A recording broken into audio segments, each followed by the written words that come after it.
Hi, everyone. Thank you so much for listening to our talk today. So we wanted to take the time of this fast to gather different groups of people, deacons discussing what it's like to be deacons, and us, our group, which will be a group of young Orthodox women, kind of discussing what it's like to be Orthodox, to live in America.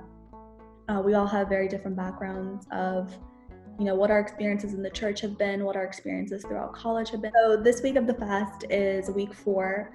So it's going to be talking about the story of Mesague and what it means to be spiritually infirm. So we're going to talk about what that means for us, what we kind of took away from that story, along with sisterhood in the church and friendship and kindness, and how those things can help us overcome spiritual infirmities, and as well as how to identify elements in our life where we are spiritually infirm. But yeah, it's just going to be a conversation where we all share personal experiences in hopes that hearing kind of our struggles and our journeys, which are very different, will help someone apply it to their life. So we hope you enjoy.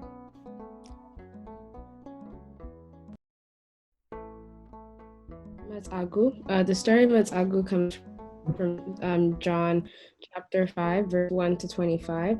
And basically, something to kind of get us thinking about the story of Mesague. I can read a little something. So, rather than making excuses about why you continue to suffer, seek spiritual as well as physical healing. Sin causes the worst degenerative paralysis. Until one is completely rid of it, it just gets worse. What's interesting about that is we can think about it as, God healed someone that was paralyzed and allowed him to rise and walk, but it can also be, from what you just read, kind of how we could be paralyzed and unable to move forward because of sin, and through God, you can kind of get up and start walking from that. So I guess that's one way that I would interpret, or what one lesson I would take away from that specific verse. You were done reading, right? Yeah. Okay. So I guess whoever wants to jump in, what do you guys kind of take away from that, or from that story? The story itself is obviously it's one of the miracles of Christ. So, this man, he had been paralyzed for over 30 years of his life, and just by hearing Christ's words, he said, get up, and carry your bed, and he just got up and carried his bed. That's it. I guess it's just a miracle, Mm-hmm. So I think the most impactful part, I guess, you could say is, I don't know where I'm trying to get with this. You didn't even waver, you know what I mean? Right. He just did, he listened to what God had to say, and without any doubt in his heart, he just he full-heartedly accepted what he was told to do, and he just did it. And I think that can be kind of applied to our everyday lives as well, but yeah, I guess I would just say that the fact that he got up and carried his bed after being paralyzed for over 30 years of his life is probably the biggest thing I took away from that story. It's true. I like that a lot. It also makes me think as to why Christ chose that to be his first miracle. Why did he choose to make a man, like you said, that was paralyzed for decades, be able to pick up his bed and arise, right? And I also think, there's a lot of mysteries within that itself, but just from my everyday not knowing mind, what I think about as well is, like you said, it's the I don't want to say, it's not blind faith, but it's absolute faith, right? And kind of with the idea of image, and with the idea of what people, how we, especially as women, how we're not it's not the surface level concern of image as to, I have to get my hair done, my nails done. It's not those things, but there's deeper things of image that concern us, and that also concern us to the point where it affects our spirituality. the concepts of purity, the concepts of our functionality within the church, all of these things, and the way that we fit in within our spirituality and within the Ethiopian Orthodox Church and Christianity, all of these things, especially for women. If a woman isn't seen as pure, it affects how people see her relationship with God, right? But in the story of Mesague, it wasn't there's so many things that probably society had said about Mesague, about how, he was probably going to die, and he, was paralyzed, and all of these things that were just doubts and things that weren't, fully like accepting in the faith of Christ and accepting in the plan that Christ had for Mesague, right? But all of those things in the Bible, they weren't really discussed as to, him letting the doubts of him. He didn't say, "Oh, Christ, really? Can I get up?" Yeah. He didn't ask those questions. He just did it, So it's such an example. At least I see so many things in this. And one of the things I see is that the unwavering, like Beatty, like you said, and the without a doubt believing, and when asked, doing, right? When Abraham was asked to sacrifice his son, he did it, and certain things, they're so incomprehensible, and it's so hard for us to do something and follow Christ and follow orders, or follow a command, and follow it, understanding that we cannot fully comprehend the thing that's being asked of us, but the fact that we do it because we comprehend God's love for us, and we can comprehend that we need to trust him, and really, that cliche saying of let him take the wheel. But the fact that he understands and he does more, he thinks more for us than we had even ever considered for ourselves. Mesague probably never considered in his life being able to get up and be healed, right? Mesague probably considered for himself to live the rest of his life out without being in pain. There's things that we can comprehend for ourselves. He never comprehended, the Son of God coming, and the Son of God, Jesus Christ himself, giving the commandment for him to be healed. That's insane, right? So there's just so much in this that we can take from it, I think. Yeah, Madam, I think you bring up a lot of great points, but yeah, Madam, do you want to pick up on that? Yeah, I just thank you for sharing that, Xiara. To add on to Ruka and Xiara and Betty's points, I think the thing that stands out to me, I think, especially even when I was younger, listening to that story and hearing 38 years, I haven't even lived 38 years, and so for someone to be sick and to be paralyzed for that long, and then finally receive that salvation, to be healed, to be set free from their bed, it was a very, I think, personal place for me to kind of introspect and understand, and it really helped me understand the process of sin and confession and repentance, and then being set free. And I don't know if I'm recalling the story correctly, but I think Mesague sins again after Christ tells him not to sin anymore. And it just kind of goes back to being an example for me in my life as well. We're a lot of times we live in sin, which is illness, as I read earlier, and we're healed from that illness through this process through Christ, and then we're back in sin again.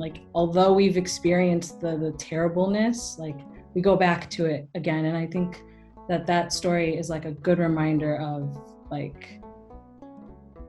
that process, and how if you are going through sin again, it's okay, just come back again and find Christ again. So it's kind of a reflective and a hopeful story for me. Yeah Kind of what all of you guys said. I think at this age, we all want so many things, we all have goals and fears and desires, and so many times we pray and we ask for things, and all the Bible verses say, pray and ask and it will be given to you. Have faith in God and ask for his will and it will be given to you. There's also verses that say that we should want for nothing, and we don't need to want for nothing, and God provides everything. And when you look in hindsight and you look back on your life, he's always provided and he's always given. And even if your exact prayers don't get answered in the way that you imagine, eventually things always seem to work out. And I think kind of what you guys were saying, we didn't have to wait 38 years paralyzed as beggars in pain for our prayers to be answered. You know, there are probably things that we wait a very small amount of time. So I think this is also a great story of patience, along with the miracles that God can do if it's his will and if it's his desire and if it's his timing. You know, so despite the patience, it also just happens just like that. You know, all of your prayers and all of your desires, all of your fears, even if you're living in sin, you know, it can be healed just like that. So I think that's another element of the story that I think is something that we can take with us, you know, in our day-to-day lives. I definitely love that point. And even, I mean, yes, us as young adults, you know, not experiencing like the longevity, is that the word, of like being in turmoil and things like that. But I think a lot of people can, in a way, relate to a certain paralysis in their lives, you know, obviously not equating it to mobility, but there's certain things in our lives that don't allow us to move. They don't allow us to, you know, like be functional in a lot of things. And like, whether it's mental illness, trauma, there's so many things that, you know, like we wish that God could just like lift up from us and heal us. And like Beatty said, God's timing is not something that we can understand, you know, but God's timing is a legitimate thing, right? And just understanding our position to that. And, you know, I want to do more learning about Mesague himself. And I wonder if in like the Andem Tower, if in like the explanation of the story, they explain more about his position of the heart. So when I think of this story, I think of two words: support and position. I think of his position towards healing, and how, you know, the Christ, a lot of the times when he serves and he acts and all of these things, there's so many things that go into it, but it's really interesting to seeing the position of someone's heart. And when someone's heart is more open towards Christ, it gives him more space, you know, to do more things within our lives. Whereas if we're turned away from him, you know, we can't expect so many of these things, because we have to be willing for these things to happen in our lives, you know. So I wonder the position of Mesague's heart and the things that he was praying for and the things that he was begging and asking for. But I also think of the word support, and this is such a big thing for me, because Mesague did not walk into the crowded house himself and ask for healing. Mesague was lowered into the house by the roof from the family members and the people that sought healing for him.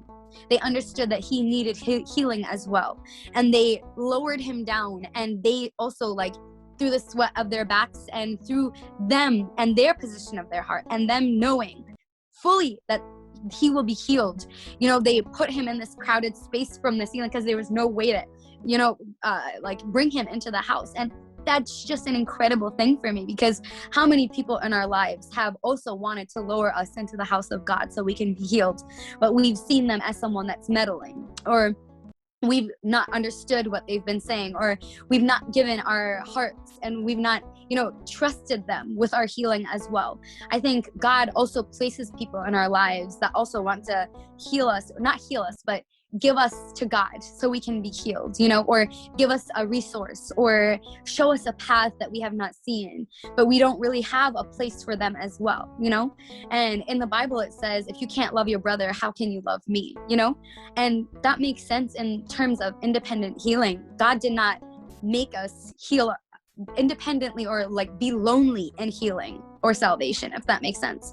We are communal in that aspect, you know. So we were meant and we were built and we are created to be with other people in this journey of healing, and it shouldn't be lonely. Like, that's not what it is. There's definite parts where I think it's independent. We have to have these independent conversations, but why not that we lean on each other, especially like as women, we lean on each other for support in that healing, that we trust, oh sister, you mean well for me, you know, I will trust you with this part. I will listen to you when you say these things, because, you know, you see a perspective that I have not seen. Yes, I will take communion with you, you know, like, I don't want you to be lonely. And going to that path of righteousness, because I will walk that path with you, because I also need to be healed. So I think we need to really understand, like, there's so many aspects to this, you know, like it gets bigger and bigger as we dive. And how amazing is it that we are allowed to do that? I know. So Rebecca and Yamanem, do you guys have comments or things that you've interpreted for the two words that she presented? So position and support, how do you guys kind of interpret those words in this story? Well, I think one of the big things that she said that I always it's always been an idea that I found to be really important, at least in my spiritual life. She said support, and like she had the idea of like kind of like having a sister or a friend or somebody, you know, to lean on. And you know, when she said that, I thought of like sisterhood. I think like a huge thing, especially for girls like our age, for like young adults, you know, it's, you know, your friends are like a huge part of your life. And you know, just because not only your secular life, but your spiritual life as well. For me personally, having people that are walking down the same path or have the same goal as me spiritually, you know, like our goal is to get into the kingdom of heaven, right? So our goal is to live a life that will lead us down that path, that will, you know, God willing, one day, you know, lead us to the kingdom of heaven. So having people, you know, that are like you, people that, you know, your sisters, your friends, whoever it is, just having a support system, I think is huge. It makes the walk, like Enno said, it's not supposed to be lonely, right? It makes it easier, and not only does it make it easier for you, but it kind of pushes you to want to become better as well, you know? So I think those are two things. Yes, I would definitely agree. I think a large part of my spiritual journey has been through sisterhood. That was a huge part so far, and it still is, and I hope it will be.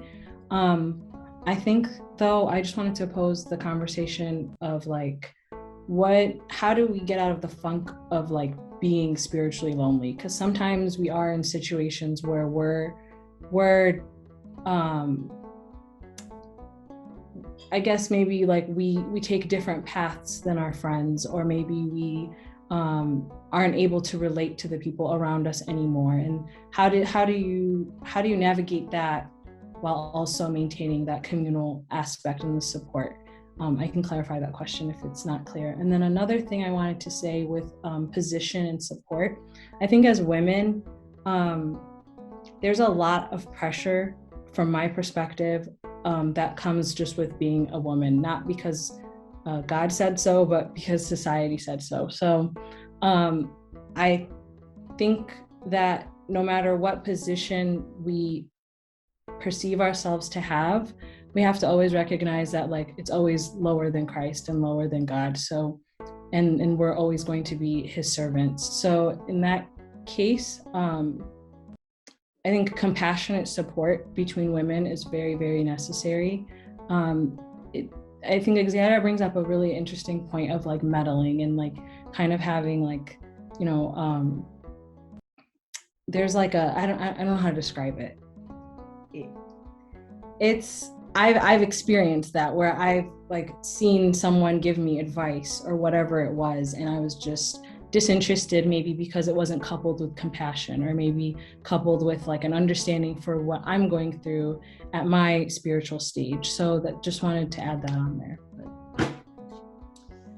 You know, it's interesting, the two questions that you brought up, because we were kind of talking about this before the meeting started, but I feel like my experience in terms of the church has been probably very different than many, but also an experience that there's probably a lot of children, Ethiopian girls, and, you know, children of the diaspora that experience a kind of the same thing, where I didn't grow up in a place where there was a church or around any Abisha people, to be completely honest.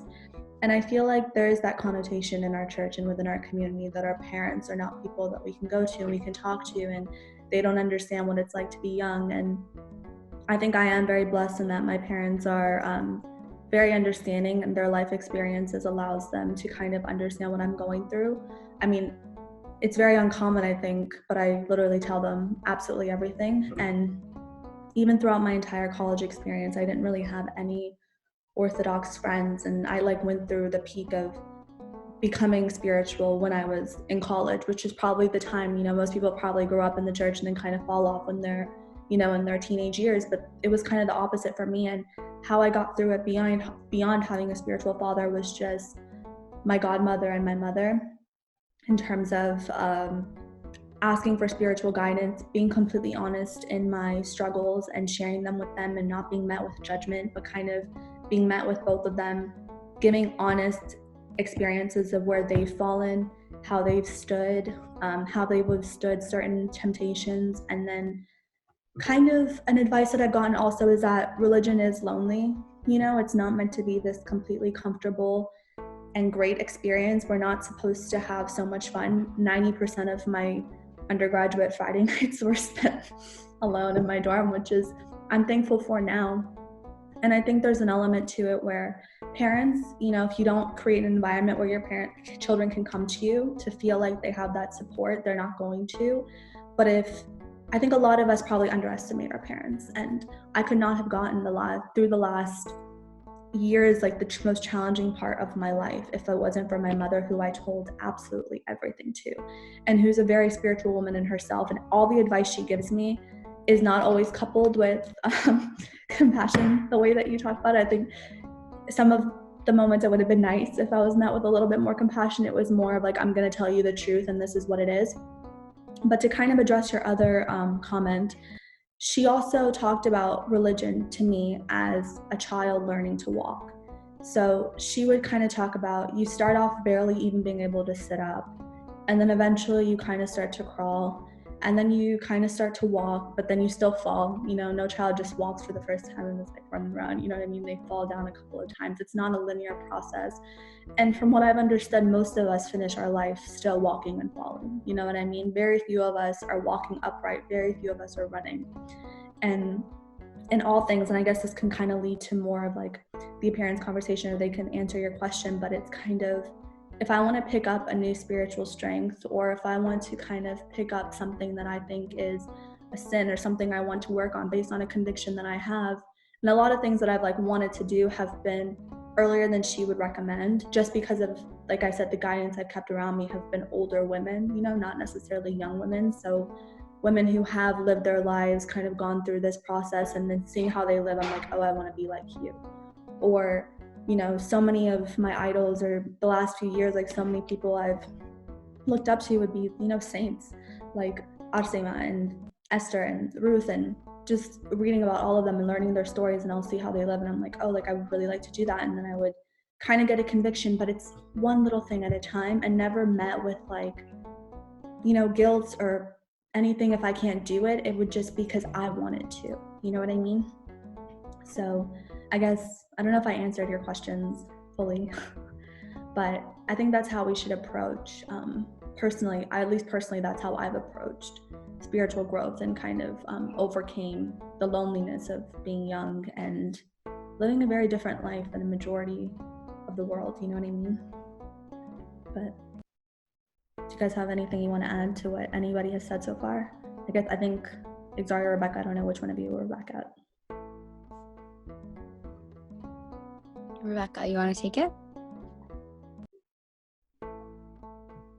I guess I can.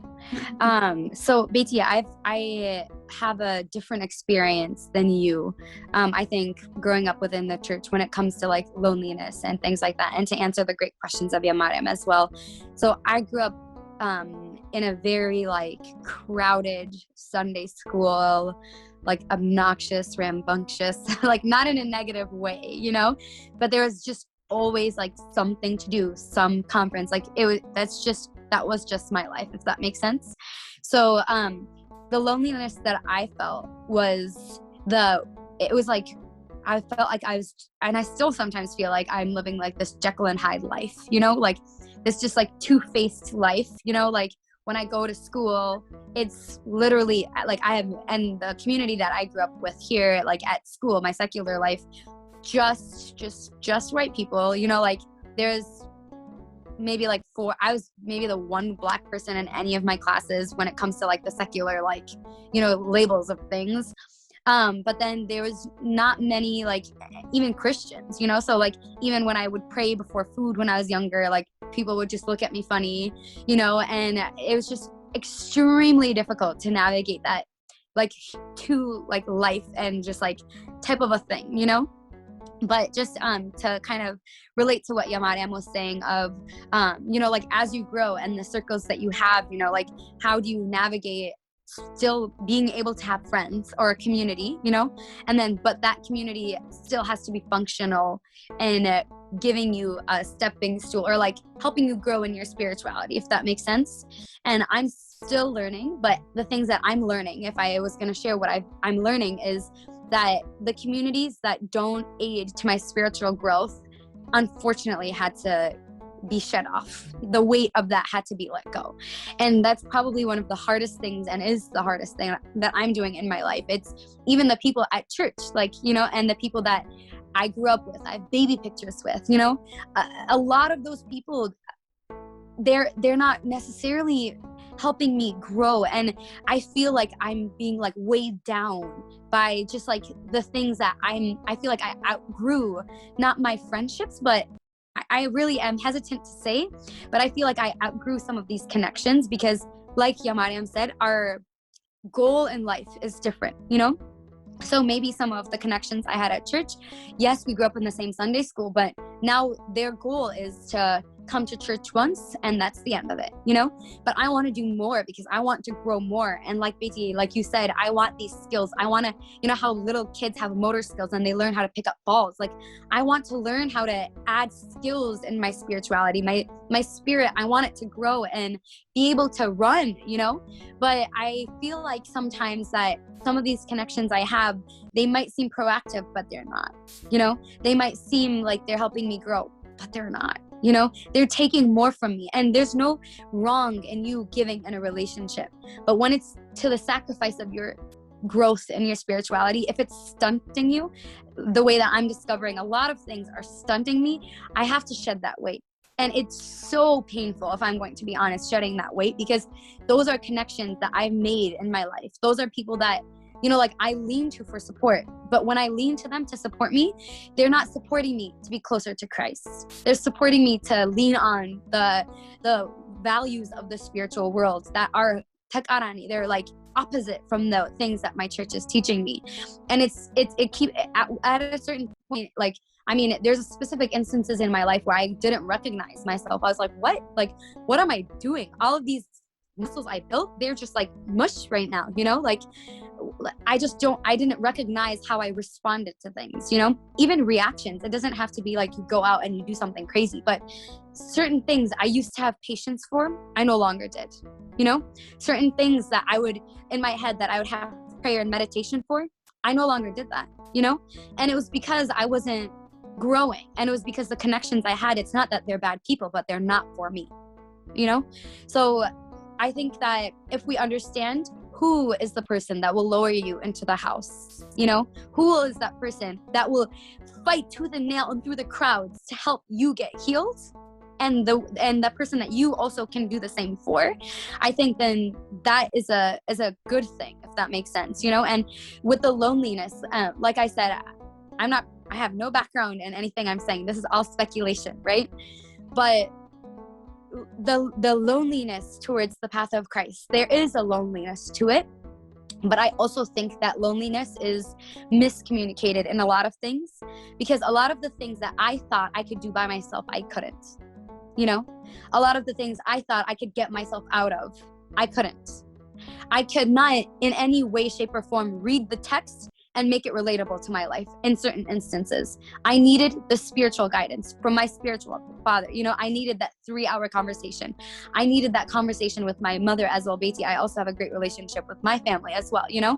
I needed that conversation with my girlfriends, to them being like, we've been through this. Like, this is not for you. Like, I needed those things. Or even me, like, helping and supporting another friend. A lot of times when I feel like I'm supporting someone, oh my goodness, the lessons God has for me. It's actually me that learned in it. but like he posed it because he knew I wouldn't listen if it was me getting out, you know? So he's like, I'm gonna make you believe that you're helping someone, but it's actually a lesson for you because honey, you are struggling, you know?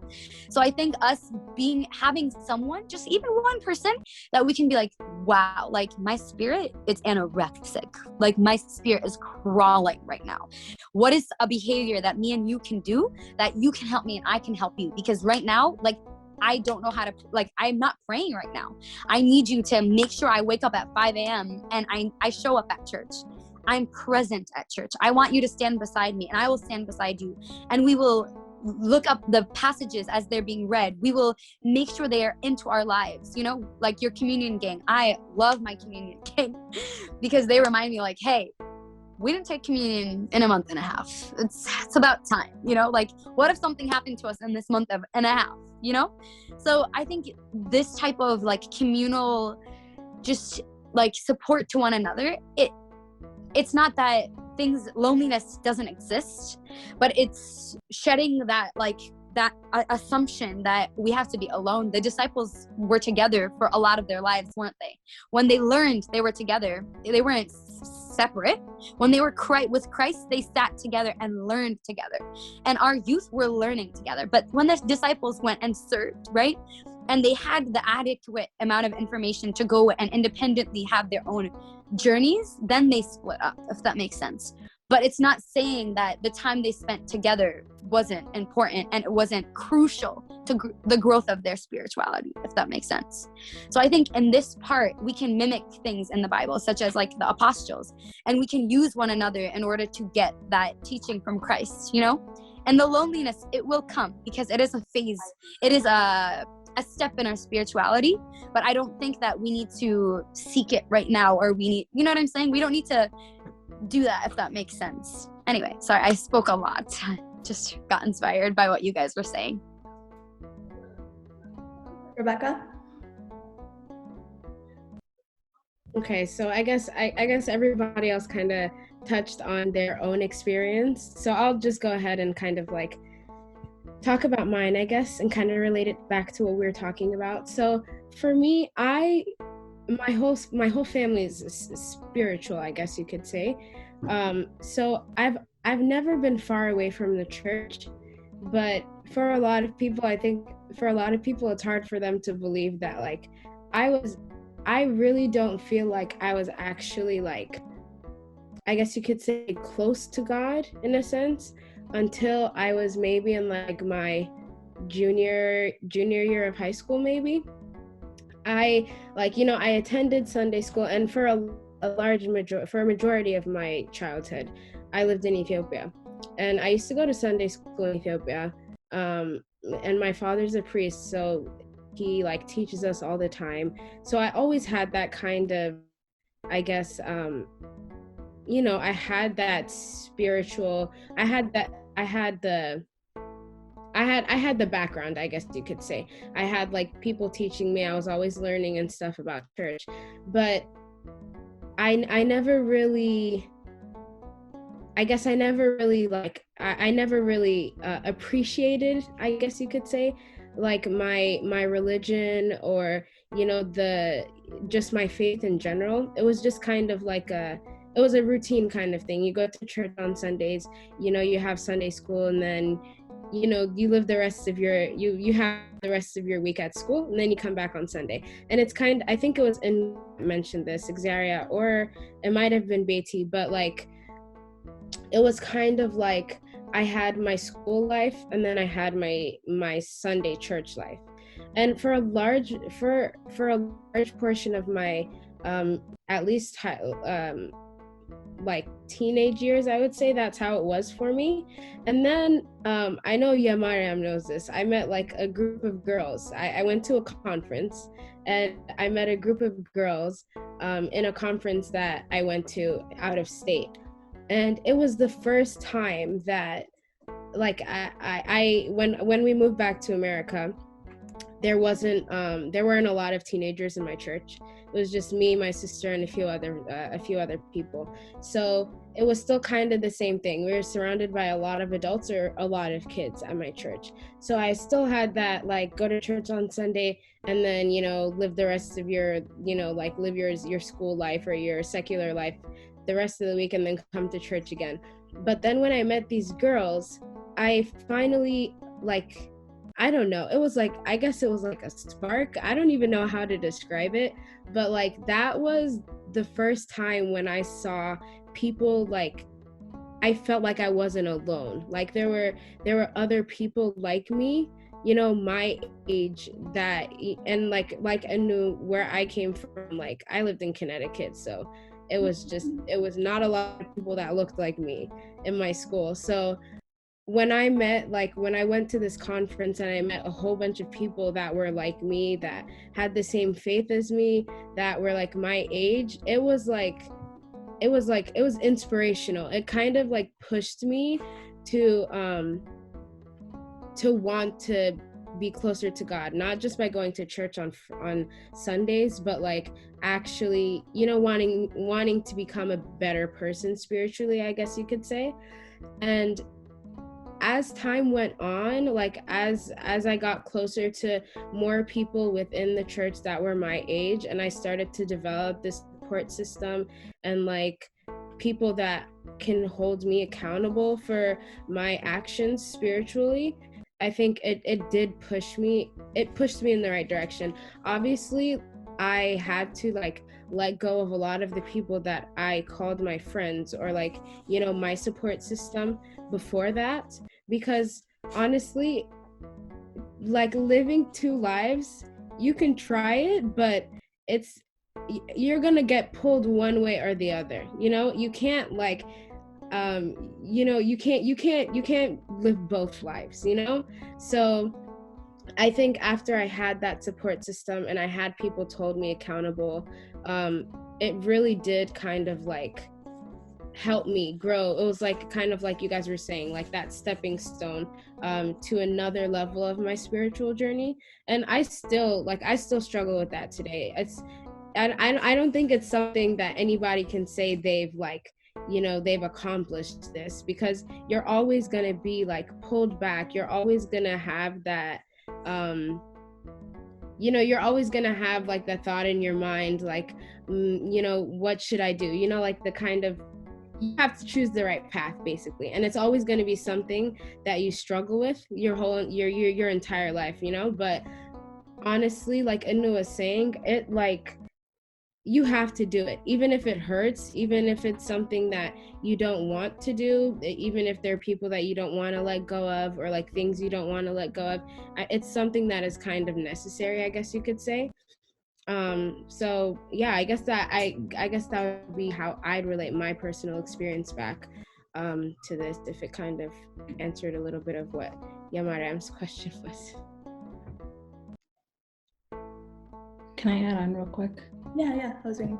So I was thinking about a little bit about what Xiaria was saying about how painful this process of like shedding people really is. And I think that's so not talked about enough, because these people are truly like people you don't really differentiate from yourself, especially when you're living in a spiritual setting. Like you're not taught to think like mine and yours, it's ours. So losing like a part of yourself, which is in the form of a human being, is not an easy or an exciting process at all. It's just necessary. And I think also like there's a misconception that the person, like, I think like sometimes I think back to some of the connections that I've disconnected with. I think there's a misconception that that the person disconnecting is doing it out of like pretentiousness, or because they think they are better than, or something of that nature. And it's really not that. It's again like that weight needs to be lifted somehow. And so I think another thing we could talk about is maybe how do we maintain healthier connections after disconnecting with that person? if it's healthy for us to do so, like how do we again, like bring compassion back into the conversation of like, yeah, I can't really be this close to you anymore because it's gonna result in me compromising my spiritual life, but like we can move forward in this way, and these are the things that I can share with you as a spiritual person. You know, it's interesting because again, I feel like I relate to everything you guys say, even though my, you know, experience in life might be different. I mean, even to this day, like every other week, I like feel sad for myself that I don't have friends. You know what I mean? I do have friends, but just that I don't know that many people. I'm like, oh, it'd be so great to have girlfriends to do this with. And my mom and my parents, like both of my parents, make such an effort to kind of fill that that gap for me, and we are so close. So my family kind of fills that. But no, I think friendship is really, really important. I think it's also important for our church to offer resources, and hopefully UOTY can be that resource for people who don't have that. I mean, coming to the conference last year, like I told Yamad on this whenever we started working for the block team together, but her and Hanna, they were the first people that were like so kind to me at that conference. And it meant even just being there and like seeing so many people who were doing the same thing that I was doing was such a source of comfort. Even though I went back home and like I didn't connect with that many people, it's very comforting to know that people are out there. So I think UOTY as an organization, it was created to serve that purpose, you know, for all of us who are scattered and living in places like you grew up in Connecticut, I grew up in Alabama, like who don't have that, you know, this organization can kind of serve that purpose. But to answer your question, Yamanam, I feel like along with compassion, I approach a lot of these things with humility. You know, I was never told by my spiritual guides, this is what you should do, and not doing it is going to, you know, take you away from God and you're sinning and you're a sinner. Like I never got that like you are bad conversation from anyone. I kind of got, this is what the Bible says, go and explore what that means on your own and then come back to me. You know what I mean? So I feel like if I had a friend, or when I've had friends or loved ones who were kind of turning away, there was a part of me that also learned and accepted that I can't save anyone. You know what I mean? I can't yell and carry whatever they're going through on my shoulders and internalize it and try to save them and pull them out of it, because it's just not going to happen. I know from my own personal experience, the only way I've ever come out of a difficult situation, it was because it was God's timing and it was God's will. And along with God's timing and God's will, I'm not sure how God works, but I also remember through those times I had a desire in my own heart. You know, I had a desire to be saved. I wanted to be closer to Him, and I wanted to shed whatever weight I was carrying because I wasn't, you know, fully living the person that I was, if that makes sense. Kind of going back to that double life. I think along with living a double life is just that weight of like trying to balance both things, because one, you can't, you know, it doesn't work. One of them, you have to choose one, because you're going to be living in a constant contradiction, and that honestly causes more pain than whatever pain might come of choosing to be spiritual, which could be loneliness and not having friends and not having a social life or having fun all the time. No, but I think it's just kind of having the conversation with them as, when you're ready, if you're ready, this is what it says, come to the conclusion and get the conviction yourself.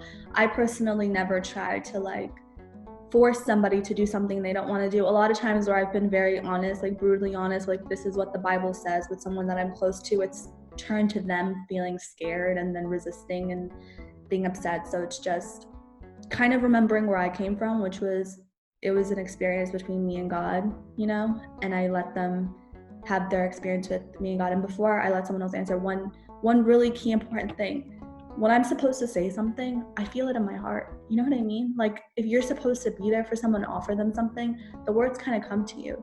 And a lot of times, and when I'm in that position, I know in my heart I'm not meant to say nothing. Like there is no conviction in me that I'm supposed to comment on this person's life right now.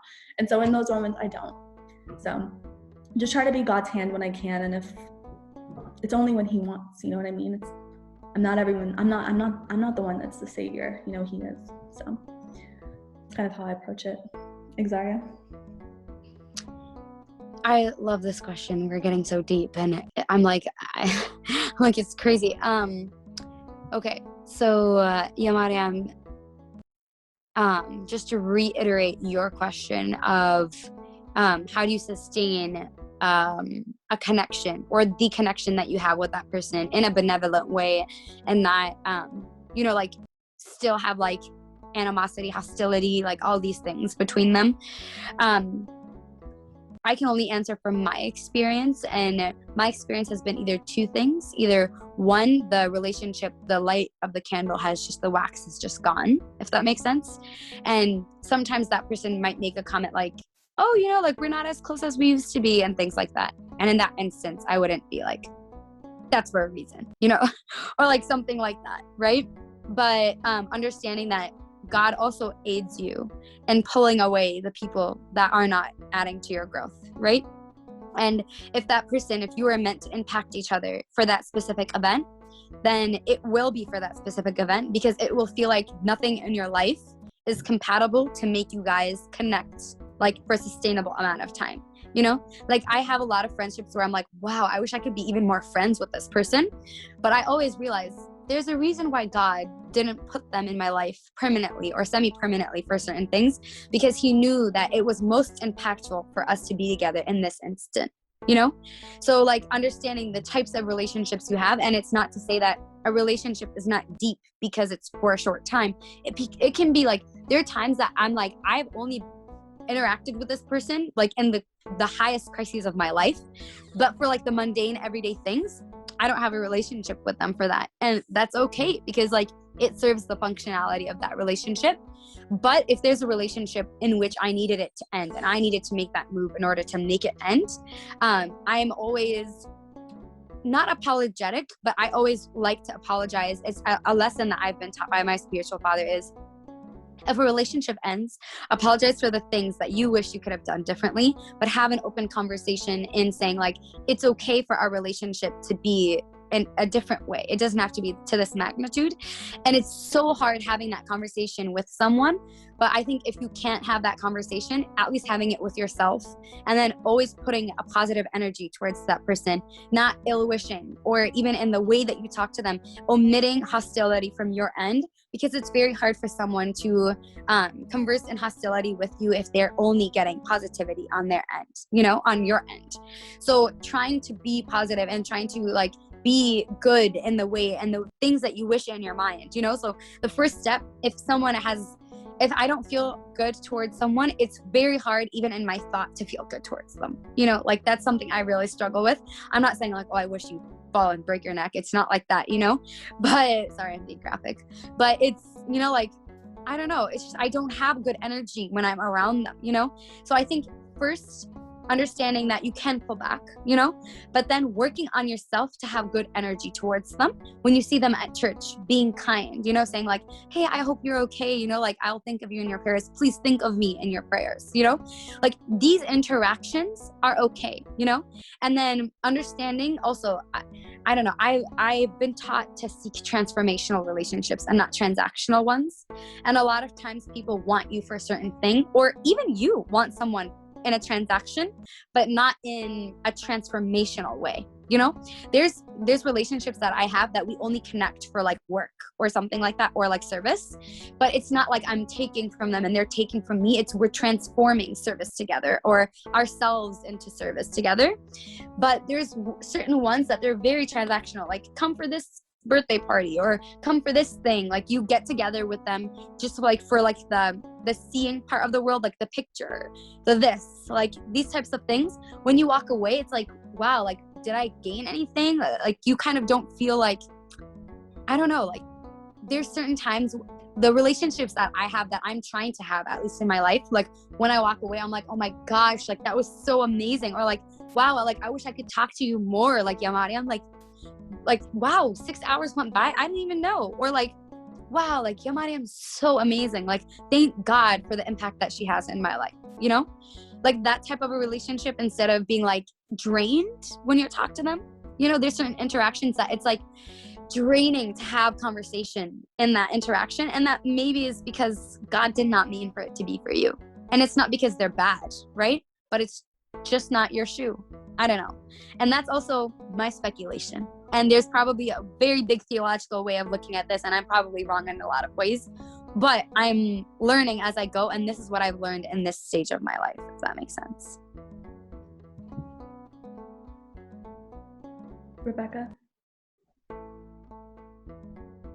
So, in my experience, I would say, and she kind of touched on this in the beginning.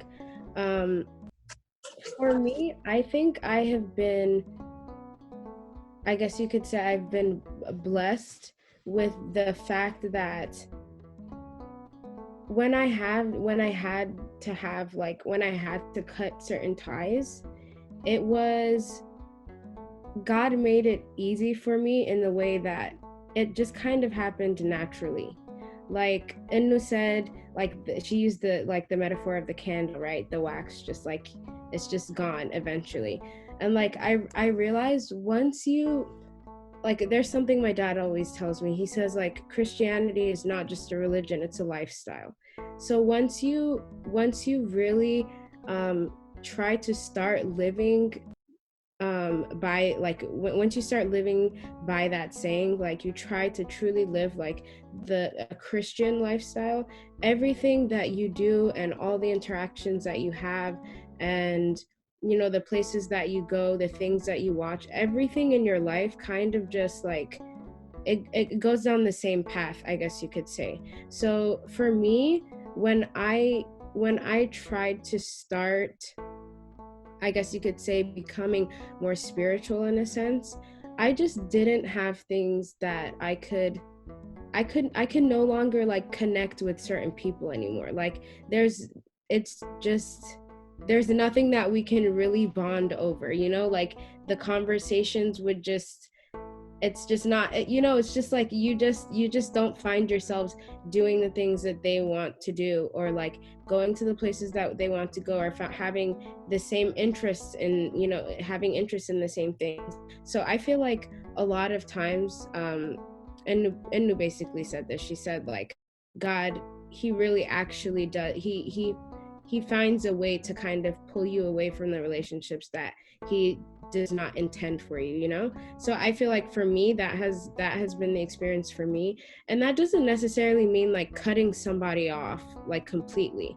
Like the people that I had in my life, I still, I speak to them once in a while. I check up on them, see how they're doing. It doesn't mean like never talk to somebody again, like have good relationships with people, check in on them, be friendly with them and all that kind of stuff. It just means that you don't necessarily have to be like this, but, like be kind, be a kind person. And go out of your way to see how they're doing and check in on them and stuff like that. It's just, for me personally, I just don't think it's necessary to force a relationship, I guess, that's not meant to be. So yeah, I think that's what I have to say on that. Yeah, just to kind of, this is sort of, I feel like it's going to be a summary, but what I got was like with positive energy, maybe can be translated into praying and reflecting with that person's like Kristana name or their name, whatever, and just kind of reflecting on the experience that you had with them and learning from it. And then also, I think this is something my parents have instilled in me from a very young age. And it's just leave the door a little bit open to be a resource, to be a Christian for that person, because they might come in and have a change of heart or a completely different take on things, and it's not really beneficial to us as Christians who ask for mercy and a forgiveness to lock this metaphorical door and lock it away, because that's not being done to us and we don't want it to be done to us. So we have to always keep that in mind as well. So thank you guys so much. I think my question was answered. Mm-hmm. No, I think everybody kind of hit the nail on the head. Kind of be a friend when they need it, but you can't really connect with someone when you're not the same. Xaria kind of said the best. It's just a very draining process to try to connect with someone when your conversations are just completely different. You speak different languages. So Gosh, I don't really know where we should take this next. I guess one question I would have for you guys is, one of the things about what we've talked about that's so challenging is for the person that has, gone away. I think it's important for us to remember that, we can never save anyone, but I guess to kind of wrap this up, what has been experienced for you of a behavior or a way that someone has approached you in the church that's been beneficial? I think we've established what's unbeneficial in these circumstances, but I guess from your own experiences, what is a characteristic or something that Christians should practice that would inspire someone to come back? I think I'll just go ahead, and the first thing that comes to my mind, and it's something that I try to do in my own church and that I've experienced as well, is like, be like welcoming to everybody, like take everybody in with open arms. The church, I think a common saying, I guess, or something that comes up a lot, is like the church is not a place to like judge people. It's a place to heal people, like to heal the sick, the people that are in need, right? So people are not going to come to the church perfect, but you want to accept everybody, because everybody's coming to the church for their own healing, right? So I feel like a very good characteristic that I think would benefit everybody is just like, I'm trying to find like the exact word, but I guess open-mindedness and kind of just like a loving spirit is really something that I would say affected me in my own life. Like, I don't know, I feel like it's just, you never know who will walk through the doors and what they're wanting. So if you see somebody that doesn't usually come to church often, or somebody that's like been gone for a long time that you haven't seen, for example, like reach out to them and like try to be there for them, try to be a person for somebody, that comes to the church. I feel like that's a huge thing, and sometimes we forget about it. I think sometimes our pride might get in the way, I'm trying to be a good Christian, and we unintentionally judge people sometimes, and we really don't have the place to do that. So for me, I try to anybody that I see that's at least my age that comes into church, I try to welcome them and make them feel like, hey, let me introduce you to some of the people that are here, just kind of make everybody feel welcome, and have an open heart. I think that's like the biggest thing that I would say, or the I guess you said the best behavior that I would say is important. Just like have an open heart and be open-minded, like accept everybody is kind of what I would say, I guess.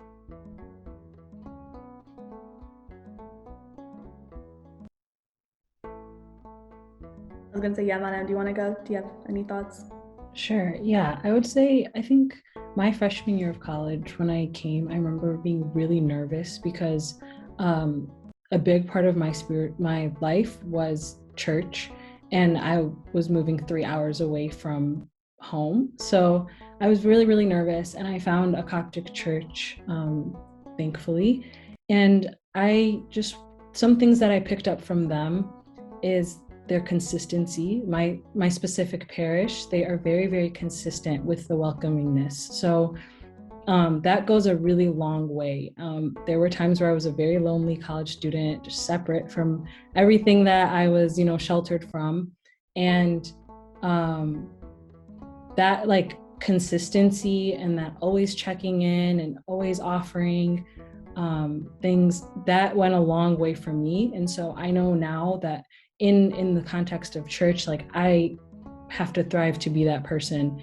And sometimes another thing I was thinking about was letting your your spirit or your like spirituality follow your action. So sometimes like maybe I am tired and I don't really want to give somebody a ride, but offering the ride and doing it maybe will bring me to that kind of goodness if I'm not there already. So I don't know if that's clear, but that would be my two things. And then maybe the third thing would be honesty.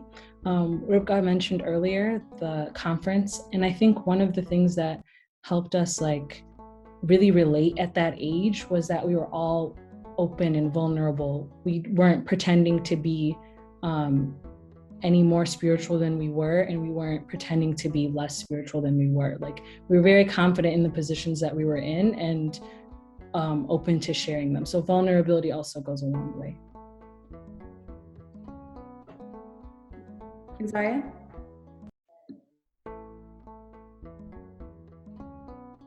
You're on mute. I was just saying that I really agree with, I was processing what our sisters were saying, vulnerability and openness. I really like that. I think mine would be confidant. I don't know how to like use it in this tense, but being someone that practices silence when it comes to other people's things that they share with you, especially when it comes to vulnerability and openness, you know?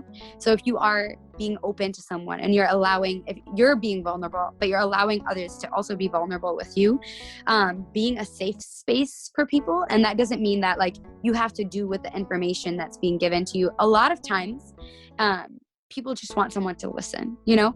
And especially if someone is coming into the house of God and they haven't been there for a while, they have a lot of things and a lot of conversations and a lot of just like dialogue they want to do with God. And a lot of times that might spill over to the people around them. Just because that's what happens to me. I like have an abundance and I'm like, hey, person on the bus, you want to hear about how I'm struggling spiritually? You got some advice, you know? But I think that being able to, you know, like practice that silence and, you know, like that God put you in that like space with that person so you could, you know, be that shoulder for them, or so maybe you can get a lesson from it, but it's not for you to, you know, hold judgment against them. It's not for you to repeat this to someone else or use it in whatever context or anything like that, you know, like just being a confidant, just being someone that's trustworthy, because you would want that person. I want someone that's trustworthy, you know, and not someone that gives me the like advice or like preaches to me, but just someone that can hear me and say like, hey, Xiaria, like I hear you, like I will pray for you, like that's amazing, you know. And just something simple as that we can practice that behavior. Oh my goodness, I think it would be just, it's amazing. It's transformational for ourselves as well. No, I agree with all of those. I feel like the only thing that I can add is just in our church in New York, when I went, there was one girl that was kind of my age, and then everybody else was older, and then there was one girl that was a little bit younger, so she was in high school. And when I first met the girl that was our age, literally the first day we met, the next time we saw each other, it felt like she was my sister. Like we didn't even really know that much about each other. We talked every Sunday at church. We texted, you know, we met in the city and we hung out. And to this day, she's literally my sister, someone who calls me when she's going through something in her life, and we always check on each other.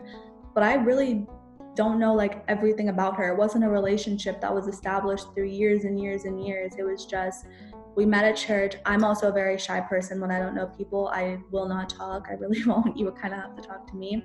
And she's kind of the same way, but the adults kind of saw us and put us together, and we just talked. And I think it was just the spirit between the two of us, you know, where we were, remembering where we were, and that we were both in college there, happy to be there.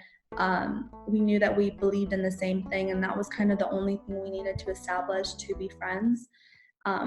So I think going to church and having that experience for me, and I think that should be the experience from everyone in church. You know what I mean? I think when you go, you don't need to be part of the clique and have grown up with everyone and know everyone. I think you should be able to sit with somebody else at church and they should become your family. That's the whole point. And we've touched on that so many times. And I think, you know, I think a lot of people who are going through a lot of stuff, because what you were saying, sorry, like me and her, we also shared our struggles. We were both in college at the time, and we would discuss like, this is what I'm going through very honestly, and we would give each other advice, approaching it with compassion, of course, but you know, that's what it's supposed to be. So it's just a general combination of everything you guys said and making it truly a family. You should be able to step into a church for the very first time and find somebody who will be your friend, and you should be that for them too. So that's all I have to say, but I think that's all, right? Any last words, anyone? Okay, well, thank you, and we hope this helps.